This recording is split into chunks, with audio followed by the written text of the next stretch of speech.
ဒူရင်တီစားပြီးအရက်တောက်တာဟာကိုမီးရှို့တတ်တာပဲရင်ဘတ်ပေါက်ကွဲပြီးငရဲရောက်သွားမယ်နော်တတိထား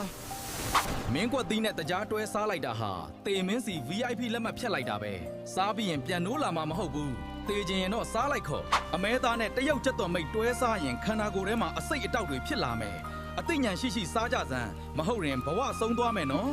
ခိုသားနဲ့ငုံသားတွဲစားရင်ရင်ဘတ်ထဲမှာမီးလောင်နေတယ်လို့ခံကြရမယ်ရင်ပူပြီးလူးလိမ့်နေကြလားအစားမပြီးအသက်နဲ့မလဲနဲ့နွားနို့နဲ့ငါးအစိမ်းတွေ့ကြရာတွဲမစားနဲ့အစိတ်တင်ပြီးမျက်နာတွေပြာနှမ်းသွားမယ်တေချင်စောနဲ့စမ်းချင်တော့စားလိုက်ခါရွှေဖရုံသီးနဲ့ပဇွန်တွဲစားရင်ဝမ်းကြိုက်ပြီးအိမ်သားထဲမှာပဲအချိန်ကုန်သွားမယ်ဘိုက်ထဲမှာစစ်ပွဲဖြစ်ချင်လားဒါတွေရှောင်ကျင်ကြစမ်းကင်းပုံရွက်နဲ့နှမ်းတွဲစားတာဟာအကျော်တွေကိုဓာတ်နဲ့ထိုးလိုက်တယ်လို့ပဲကိုလက်မအီမတာဖြစ်ချင်ရင်တော့စားလိုက်လေမတားတော့ဘူးကနန်းနဲ့ခရမ်းသီးတွဲစားတာဟာဘိုက်ထဲမှာအစိတ်ဖော်ဆက်လိုက်တာပဲအစာစိတ်တင်ပြီးဆေးရုံတက်ချင်လားမလုံနဲ့အဲ့ဒါအစိတ်ပဲကြဟင်းခါးသီးနဲ့မို့တွဲစားတာဟာတကိုယ်လုံးအကျော်တွေတောင့်တင်းသွားစေမယ်လှုပ်မရပဲကြောက်ရွံ့ဖြစ်ချင်လားမသိပဲရှောက်မစားနဲ့ဦး